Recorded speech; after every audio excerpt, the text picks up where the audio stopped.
Okay, in today's video, I'm going to teach you how to grease a Stihl HL 94 hedge trimmer. And that's how you tell the brand. And the main part of the work is going to be done right here. So let's take it to the workbench. Alright, so if you want to properly grease your hedge trimmer, you want to make sure that you pick up the right grease. And this grease can be purchased from our authorized Stihl dealer. I actually picked up these tubes for $7 a piece. But there's one important thing you need to realize about these two greases. Alright, so they're different. And you want to make sure that you're using the hedge trimmer grease. Make sure you do not pick up the weed eater grease. And if you do not have a Stihl dealership near you, you can just basically buy this off eBay if you want to pay an arm and a leg. You can find more information about greasing this hedge trimmer in page 25 of the manual. Alright, so there's two grease points on this machine. There's one right here, and there's a second one right here.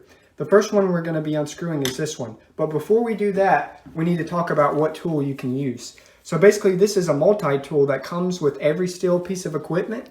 It's actually called a Torx bit, and it's a T27. So this is what you're going to use to unscrew it.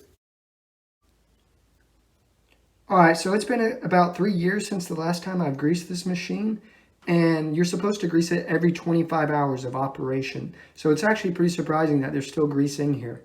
Okay, so the way this works is you take this grease tube, unscrew the cap, and screw it into that grease point. But before you do anything, you need to understand one thing. This particular grease point calls for 10 grams of grease, or 2 1/5 ounces of grease. So you might ask, how do I know how much to squeeze in there? And I'm about to answer that question now. Alright, so you're going to need a scale, and you need to make sure that you put it in grams, because that's the easiest way to read it. And we're going to measure how much this tube holds. So as you can see, we have 89 grams of grease in this tube. So I need to make sure that I squeeze in 10 grams of grease.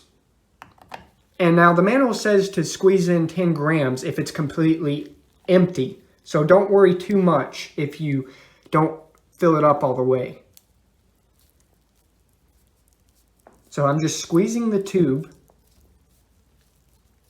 So as you can tell, I have 81 grams left over. And I know it should be 79, but I'm not too concerned because there's already grease in there. Okay, so now we can focus on this grease point. And the thing you have to realize about this grease point is it actually takes 5 grams of grease, or 1/5 of an ounce of grease. Okay, so now that I have this bolt unloosened, I can squeeze in up to 5 grams of grease into this grease point. So again, you just want to put a little bit of grease in this one because this calls for almost half less than the other one. So I'm just going to ever so slightly squeeze grease in there until my heart's content. Alright, so as you can tell, I've squeezed 3 grams of grease into that particular grease point. And I know it calls for 5 grams, but again, there is grease already in that grease point, so I'm not worried about it. I also want to make the point of not getting dirt into these grease points because this is a mechanical gear. And if you want to, you can move this back and forth so that the grease lubricates everything inside. Okay, so that concludes this video. Please leave a comment on how you would have done it or any helpful tips